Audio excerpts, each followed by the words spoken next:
So the first thing we have to do in order to calibrate the skull properly when we bring it into Photoshop is to have a real-world measure.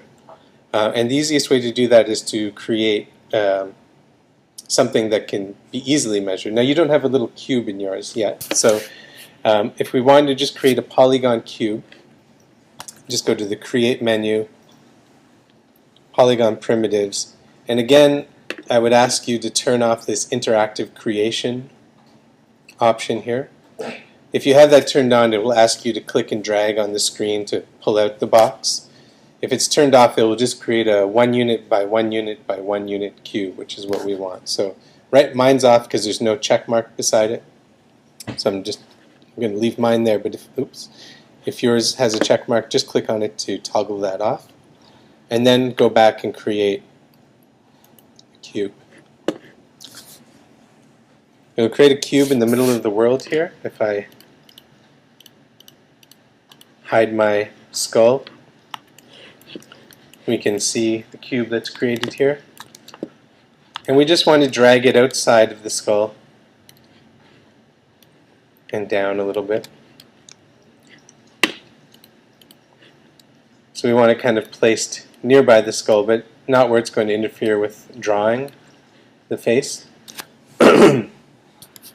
So here in the anterior view, I've just pulled it out to the side here, and you can see it's kind of a gray color. It'd be easier for us if it's black. So with the cube selected, we can just right-click on it and go down to Assign New Material, Lambert, and then your attribute editor should pop up, and you can just change the color to black here. Yours will probably pop up attached to the side here. But so we can have just a little black cube that we're going to use, and we know it's 1 centimeter by 1 centimeter square, or cubed. We want to make sure it's in a good position, not only in the anterior view of the face, but in the side view, so I can just pull it back here under the base cranium. So when we render out an image of the skull, it'll be something like this. We'll be able to see this little cube in the image too.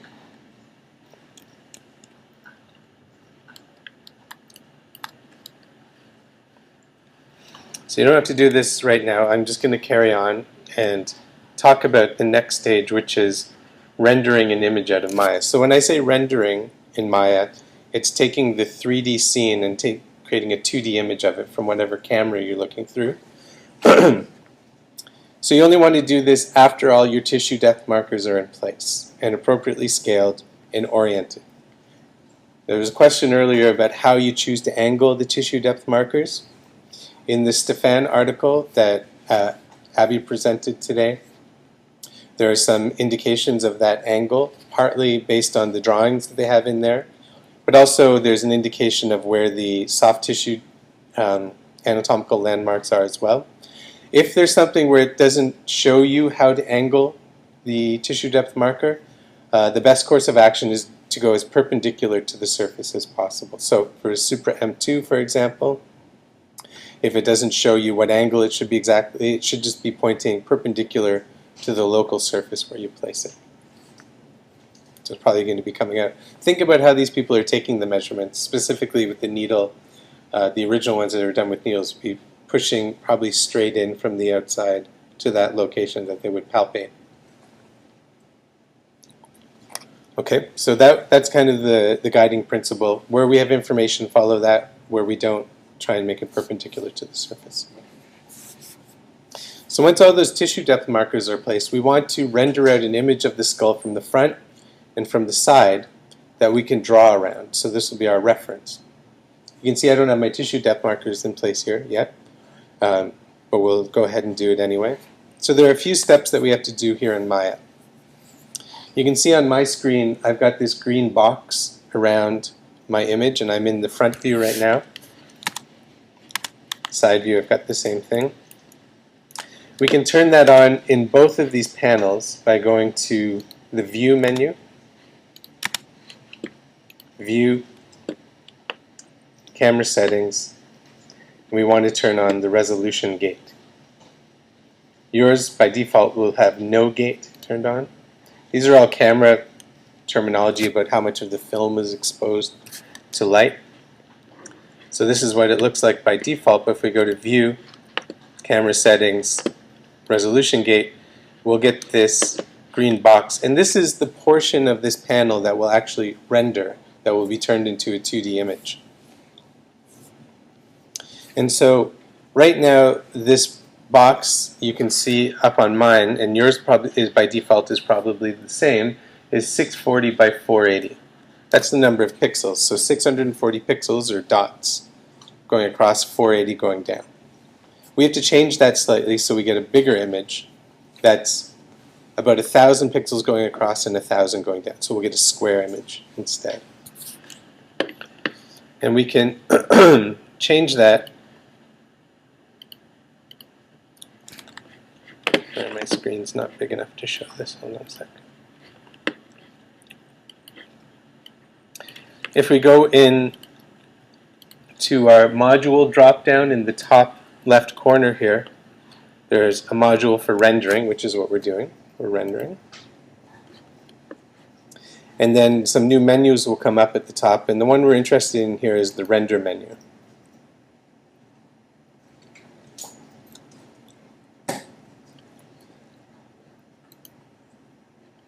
Oh, sorry, just a second.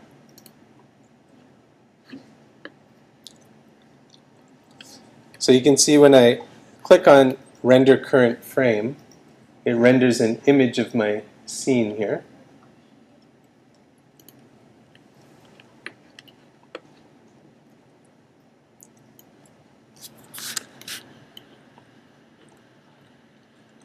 But we want to change the resolution, so the size of the render.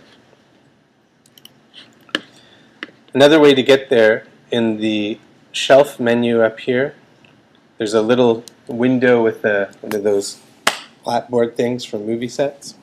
If you click on that, it will open up this window too. And then we can change the render settings by clicking on this button here. It's a clapboard with two little toggle switches beside it. I couldn't set this in the file that I gave you because it defaults every time somebody new opens it.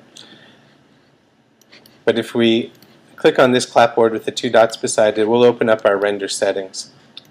And we just want to change a couple of things under the Common tab here. If we just scroll down, we can change the image size. So there's a preset here which is 640 by 480. We just want to change it to 1K square, 1,000 pixels square. It's actually 1,024, but it doesn't really matter. The other thing we want to do in this other tab where it says My Software is just change the quality from custom to production quality.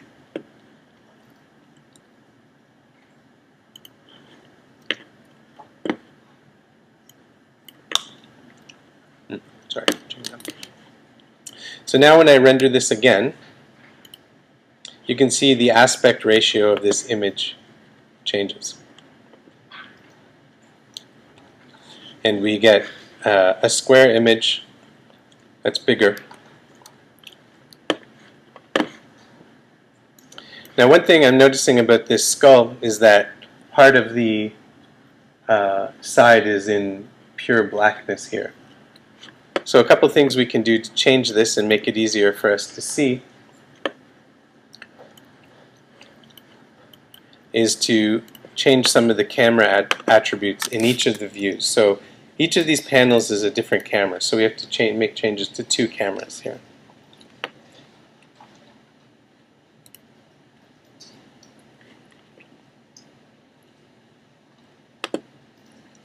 So in the view, if we go to the camera attribute editor for one of these views, it will open up our attribute editor like this. And if we just scroll down a little bit, we can change the environment settings. So the background color, rather than black, just change that to white. And again, I'll post this video so you can review all this stuff. So now if I render out of this camera,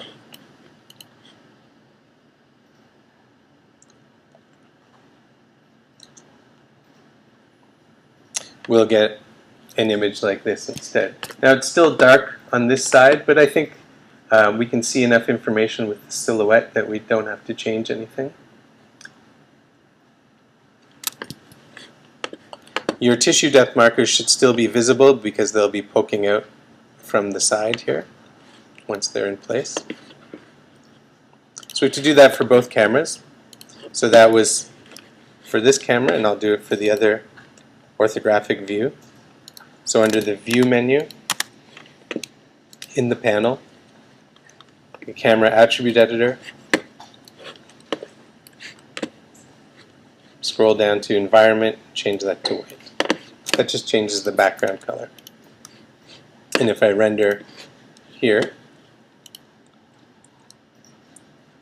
oops, I have to select the active camera to render. So if I just click on the clapboard here, we'll render the view that I have selected.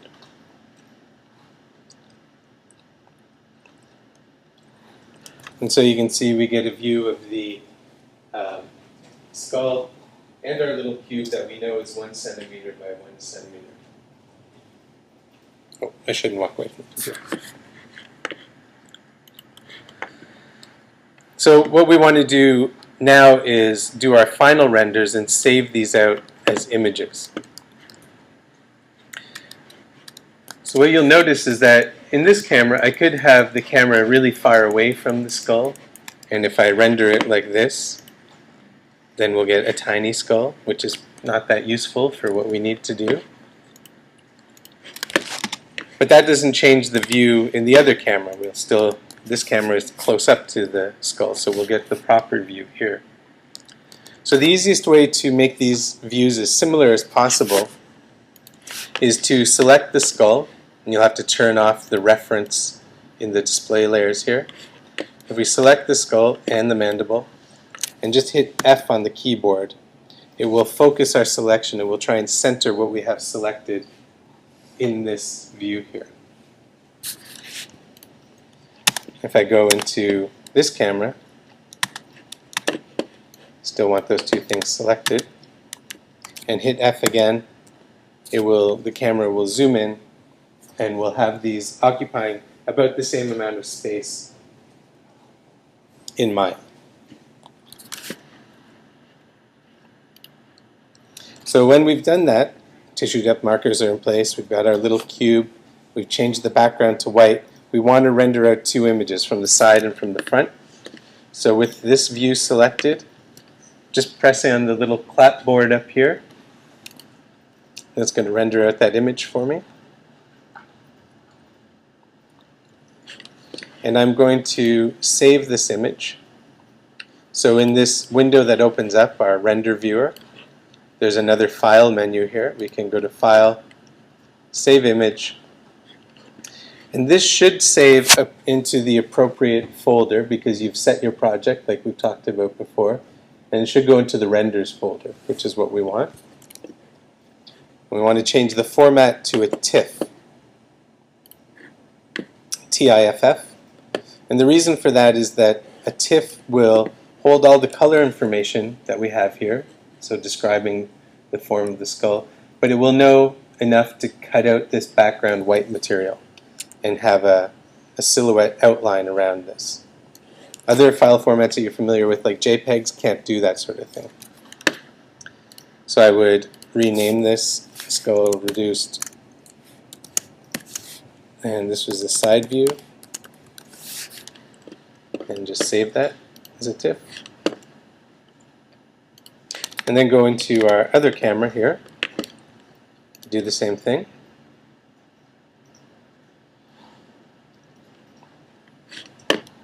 And go to File, in the window that opens up, File, Save Image. Again, change it to a TIFF, and change the name to Front View, or append that to the name. So now we're left with two images, hopefully, if all has gone well. And I think it's in here.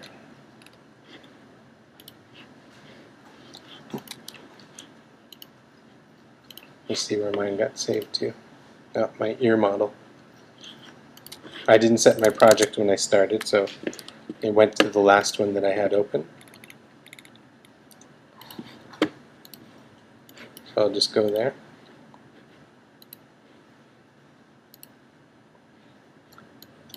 So in the render folder, I'll have these two images that I just saved out. And because I hit the F key before I rendered them in both windows, they should be about the same size, but we have to make sure in Photoshop.